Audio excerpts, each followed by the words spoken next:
Mobilize. Psicologia e qualidade de vida. Olá, pessoal, nós aqui de volta. Eu, Marta Magalhães.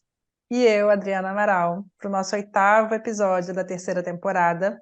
Hoje a gente vai falar sobre empatia. Uma palavrinha tão batida, né? Muito divulgada aí, mas muito pouco exercitada, eu acho. A gente fala muito de empatia e faz pouco. O que é empatia, né? E como empatia se conecta com criatividade. E nesse mundo, que é uma coisa que a gente também falou um pouco nessa temporada, né?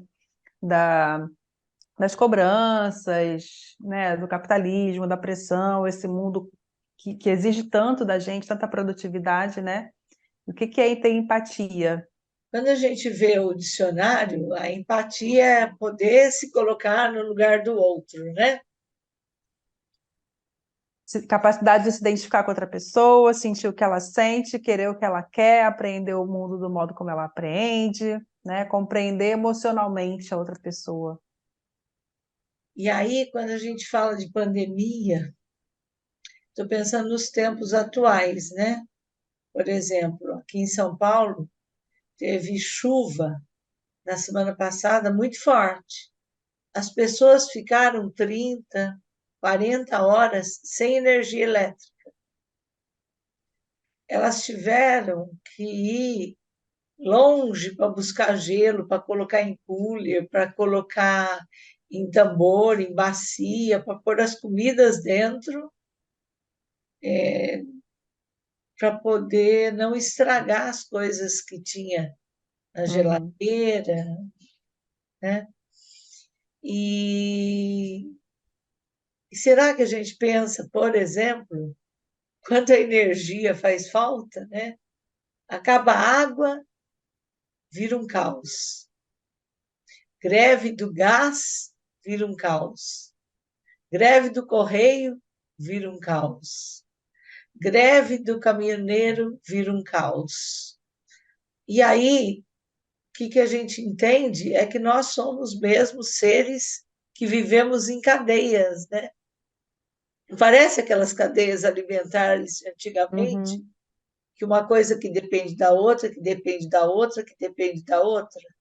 Então, quando eu pensei nesse tema empatia, eu pensei nessa guerra da Ucrânia, eu estou pensando nesse momento de Israel e o quanto isso nos afeta, o quanto isso influencia nossos hábitos e costumes.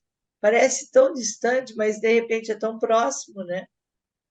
E quando você fala dessas situações aí de emergência, a gente fica pensando, tem a ver com o que eu comecei falando o episódio, né? Quanto que às vezes numa situação de emergência, de urgência, de calamidade pública, em que a gente precisa mais do que nunca exercitar a empatia, vem alguém, ao invés de esticar a mão para ajudar, estica a mão para vender mais caro, né? Na pandemia a gente viu muito isso também, sobe o preço das coisas porque, né, pela escassez, pela dificuldade das pessoas terem acesso. Como que é isso? E como que é muito mais fácil falar do que fazer, né? E poder pensar como é ficar. Foram 30 horas sem luz? Teve lugares que ficaram 32, tem lugares que ficou 38, tem lugares que teve 42 horas. Pois é. Que necessidades essas pessoas estão passando? Como eu posso ajudar? Né? Como é estar nesse lugar? E se fosse eu, né? Que tipo de ajuda eu precisaria, eu gostaria de ter?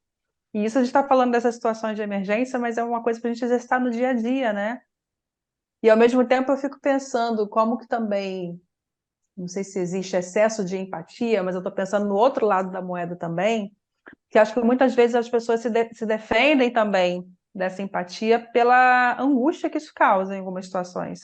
Se eu sou totalmente empática, as pessoas que estão lá, as crianças que estão morrendo lá em Israel, na Palestina, como que isso afeta a minha saúde mental? Então, por uma forma de defesa, eu também posso cortar esse contato, né, para não sofrer. Então, mas qual é olha que coisa interessante que você trouxe, né? Qual é o limite entre ficar debruçado em notícias e aquilo ir me contaminando e fazendo mal para o meu ser, e como é dar conta da notícia e fazer alguma ação política, porque Sim. política é uma ação, é um esperançar de fazer, de acontecer. Então, vou dar dois exemplos básicos aqui.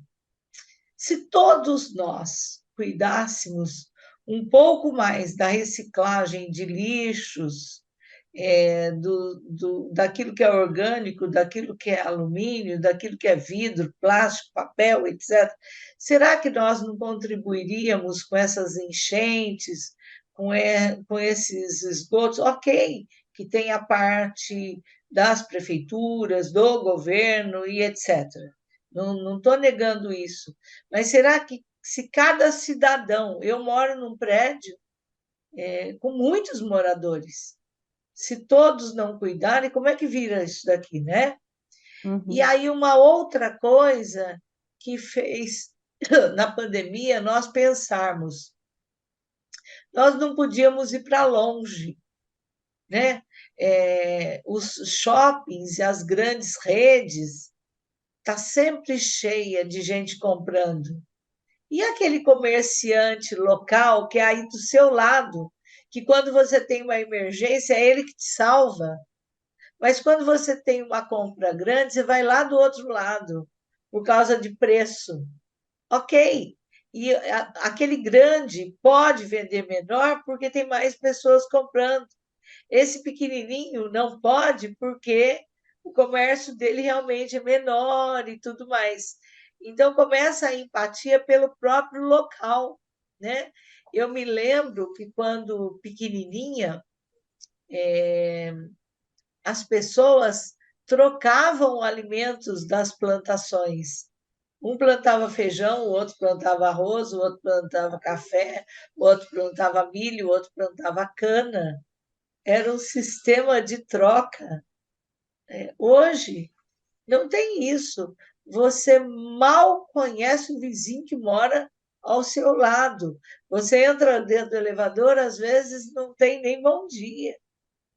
Às vezes tem, mas não tem uma conversa e tal.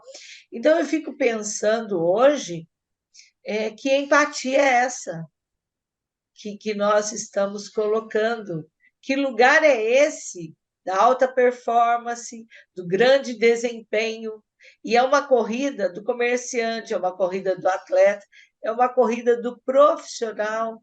Quem está na vida acadêmica, por exemplo, um quer escrever um artigo melhor que o outro, e todo mundo competindo para ter mais estrelas. E quando Uhum. quer publicar lá fora, é 1.500 a US$ 2.000 para uma publicação fora do Brasil. E você busca publicar lá fora para ter teu nome com mais valia do que tem aqui dentro. Então, veja por onde nós estamos caminhando, né?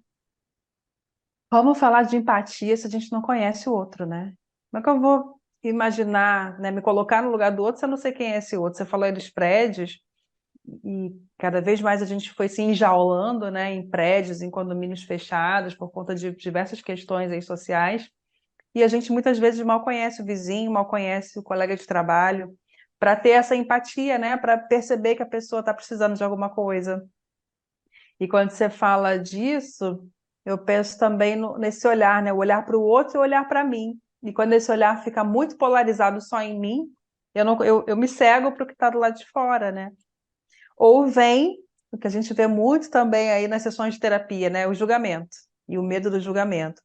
Eu estou lembrando também da questão das redes sociais, que a gente vê muito a falta de empatia, né? A pessoa posta ali alguma coisa e vem uma chuva de julgamentos, uma chuva de críticas, de comentários, os haters, né? Que vão lá, estão sempre com uma pedra na mão para jogar em quem se expõe ali, quem se coloca na rede social, e quanto que isso está causando também transtornos, questões aí de saúde mental, que a gente também vê muito na clínica por conta dessa exposição, que de um lado é sentida como necessária, se eu tenho um negócio eu preciso me colocar lá numa rede social para vender, e por outro lado, o que, que as outras pessoas vão pensar? Vai ter alguém que vai me julgar, vai ter alguém que vai criticar. Não é fácil, não. É muito isso mesmo, né? Antigamente, como eu disse, tinha trocas das plantações. Um vizinho ia fazer um bolo, esqueceu de comprar açúcar, ele ia lá no vizinho pedir uma Uhum. caneca de açúcar. Hoje, você não vê isso acontecendo. Você mal conhece, como é que você vai simpatizar, né, pelo que mal conhece? As crianças estão ensinadas dentro das escolas a não compartilhar algumas coisas, né? Óbvio que tem aí uma série de questões sociais que eu não estou colocando aqui em julgamento e nem trazendo para a pauta, mas eu estou trazendo sim essa questão da empatia. Você quer ver uma coisa que tem me pegado muito? O capacitismo, né? As Uhum. estradas, as cidades, as calçadas não sendo preparada, eu não estou nem falando para o cadeirante, eu estou falando para o idoso. A, a, Para a, a mãe com carrinho de bebê. Eu passei muito por isso recentemente. nossa, a mãe, a pessoa é, que está trazendo um filho da escola com a mochila, com sacola de compra, e a calçada toda esburacada. Você não sabe se você segura a sacola, a mochila, a criança, né? Uhum. É, os idosos, assim, com uma limitação um pouquinho maior para ir e vir, e ele não ter espaço. É, E outro mesmo o dia, cadeirante, o surdo, o cego, né? As cidades sim, não são preparadas. sim. Outro dia, eu estava conversando com meus filhos e ele comprou uma bicicleta para ir trabalhar e ele disse, aqui é a faixa do ciclista, mas não tem respeito pelo ciclista. E assim, Uhum. todo equipado, todo cuidadoso, e não tem o respeito, não se tem o cuidado, né? E os motociclistas se unem todos em volta de alguém, porque eles começaram a entender o quanto eles não são respeitados. E também temos hoje o contrário. Tem alguns que são tão abusados que acabam ultrapassando o espaço dos carros ou dos pedestres. Então, a gente tem de tudo e de todos os lados. A conversa não se esgota aqui. A conversa se vai numa linha assim. Qual é a empatia que você tem para aqueles que estão ao seu lado, em primeiro lugar? Em segundo, para aqueles que estão próximos de você. Em terceiro, pensando num meio com maior número de pessoas, ou de objetos, ou de natureza, enfim, né? Como é que é isso? É porque falei lá das guerras, né? De um monte de acontecimento que a gente vê na televisão e que impacta, e que a gente não tem muito o que fazer. Mas tem o que fazer pelo seu vizinho, tem o que fazer pela pessoa que mora ali no seu bairro, né? E você estava falando, eu me lembrei de duas histórias. Uma que não é bem uma história, né, mas que circula na internet, eu não sei de quem é a autoria, colocam como se fosse a minha mãe fez isso, mas não tem lá o autor.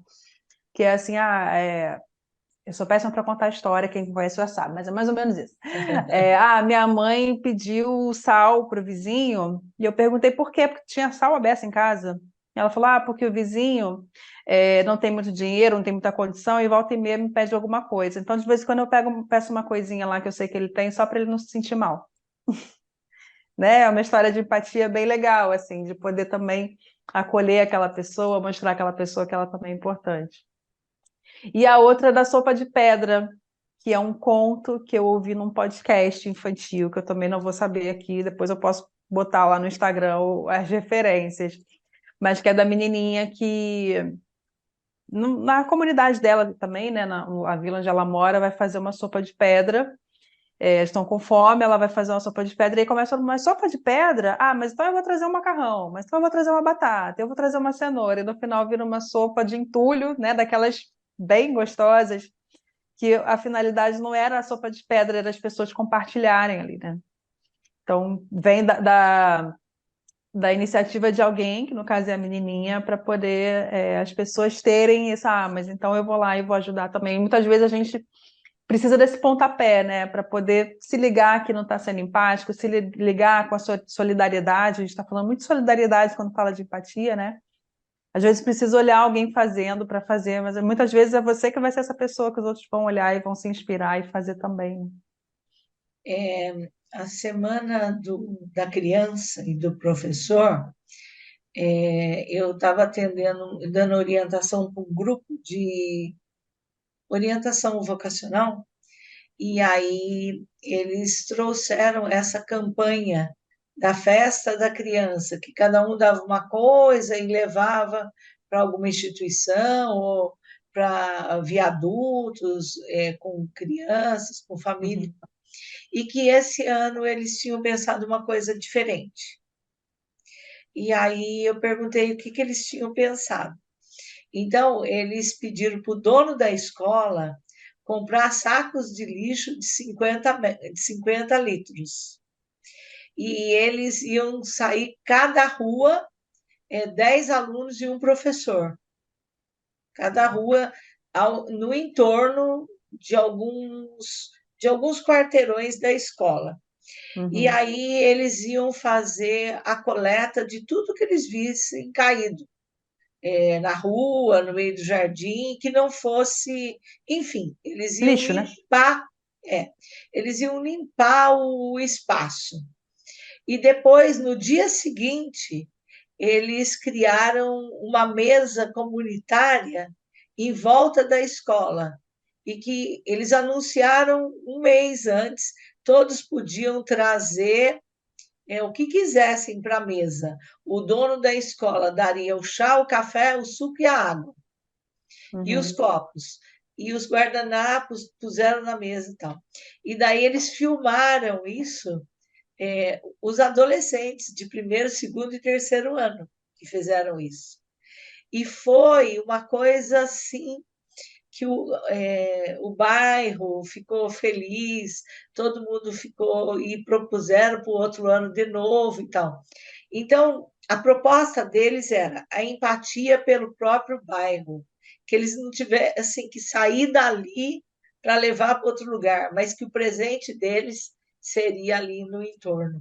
Então, veja, uma campanha pequena e, ao mesmo tempo, grandiosa. Enorme, né? Grandiosa.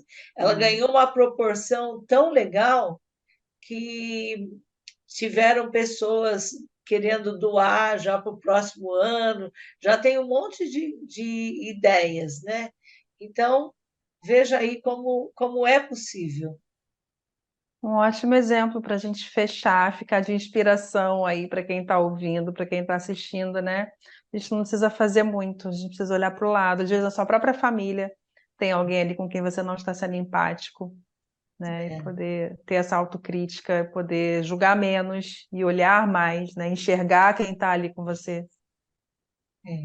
E essa pessoa que, de repente, está falando tanto pela internet, tanto pela rede social, será que ela não está precisando de um acolhimento, né? Por isso que ela está indo para a rede social, para ser vista, para ser valorizada e tudo mais, né?